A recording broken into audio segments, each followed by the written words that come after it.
В историческом парке «Россия. Моя история» прошел День культуры и искусства северных народов.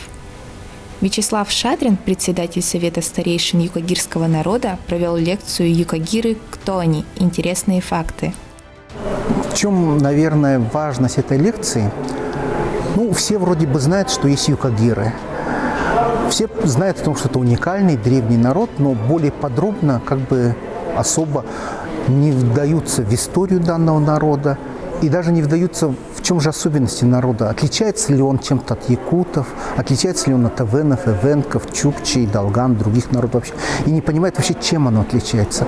А на самом деле это очень главный, наверное, очень интересный вопрос, потому что действительно юкагиры, они уникальны именно тем, что у них своя культура, свой язык, своя история, которая имеет много загадок, много вопросов и в то же время она категорически сильно отличается от истории, культуры, языков других своих соседних народов.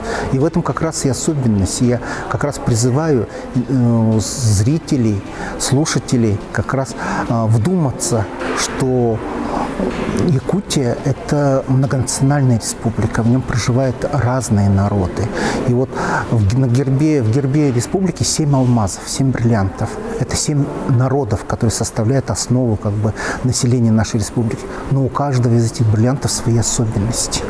И надо эти особенности знать, потому что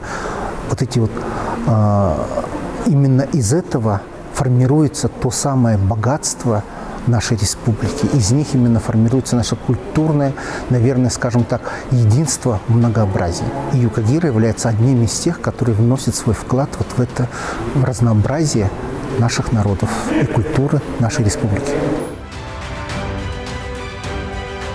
Мы сегодня услышали, это были те мысли, которые, лучше услышать, как говорится, из уст самого человека, остепененного научными, работами, именно его взгляд на последние достижения филологической науки в области изучения, такого одного из, как он сам выразился сегодня в своей лекции, одного из древнейших языков.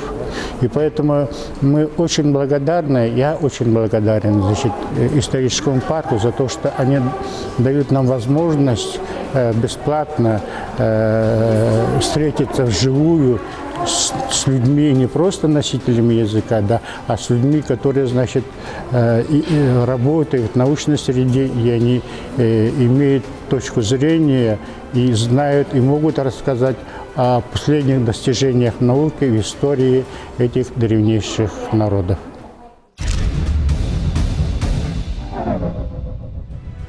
Известные мастерицы провели мастер-классы по эвенскому бисероплетению и по созданию поделок из подшейного оленьего волоса. Сегодня буду я проводить мастер-класс по вышивке бисером. Эвенский бисер, эвенская вышивка. Сегодня собрались, и собрались, которые знают базовые знания по вышивке бисером, а также есть новички. Только начнут они работать. Мы так распределились и уже готовы работать. Ознакомиться с культурой юкагирского народа вы можете на выставке Мит-Чайле «Наш свет». А 19 апреля, в день закрытия экспозиции, пройдет встреча с автором представленных работ, талантливой северной художницей Екатериной Суржаниновой.